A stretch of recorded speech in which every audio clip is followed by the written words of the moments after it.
and then for this you'll have one component going this direction and one component going that direction.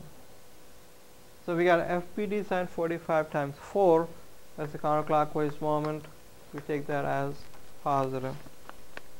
Okay, then the next one is 350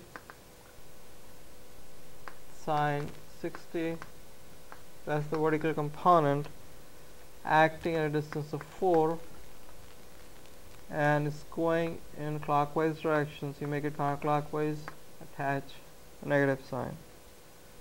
Then you got the force 700 at a distance of 8, again that's counterclockwise and negative, and this should add up to 0.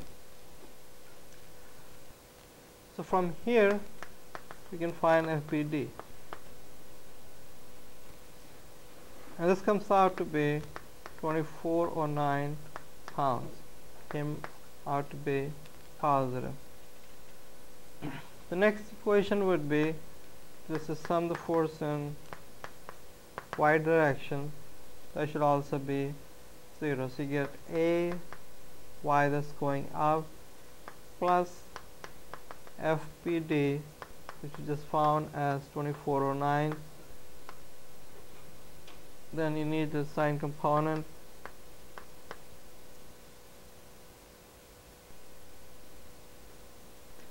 then you have the force, let's say 350, sine component will be sine 60, then you have the force going down, which is 700, and that goes to 0. So you got AY going up, so that's this way. Then we have FPD, which is this, so sine 45. Then 350 sine 60, that's negative, and negative 700.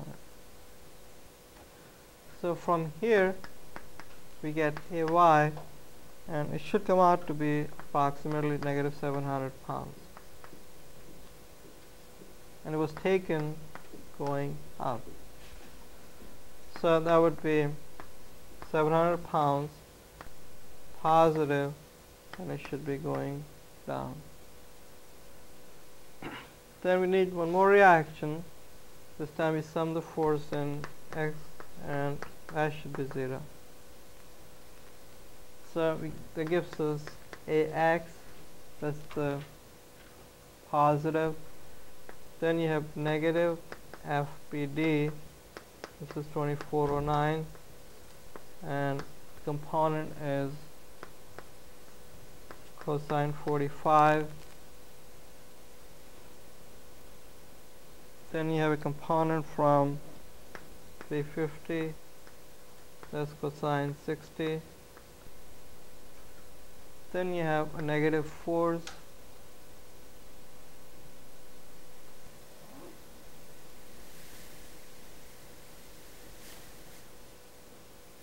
we got this force here, this one here, so that should be positive 350. Then you got another force that's negative 350, and that should all add up to 0. This cancels out, and you get the AX, and that should approximate to 1880 pounds. And that came out positive, that means it's going to continue going from left to right. So far we have two reactions. We have AX, that's the reaction at point A. Then we have AY, that's the reaction at the point B. There's one more thing left, and that's the reaction at D. So you could look at the member itself. See, the member B, D, this point was B, this point was D. This end force came out to be 2409 pounds, and this end force is 2409 pounds. Those are the two end forces at the D. So the reaction is really the components of that force, which means you have one component going that direction, that's dx. You have one component going up, and that is dy. I mean, the x component of that force should be the reaction along x axis, and the y component of the force will be the reaction in the y direction at point D. We also know this angle. This angle is 45 degrees. So from that diagram, we get dx as 2409 cosine 45. We get dy as 2409 sine 45.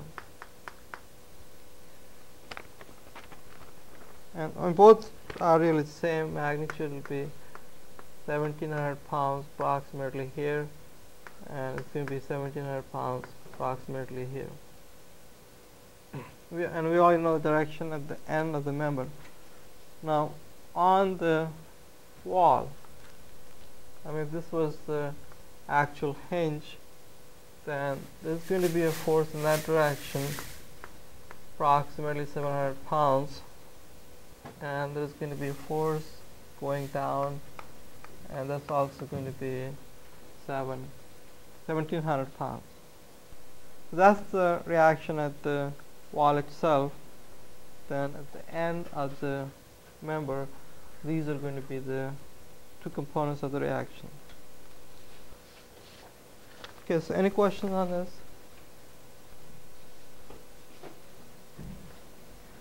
Okay, we're going to look at another example.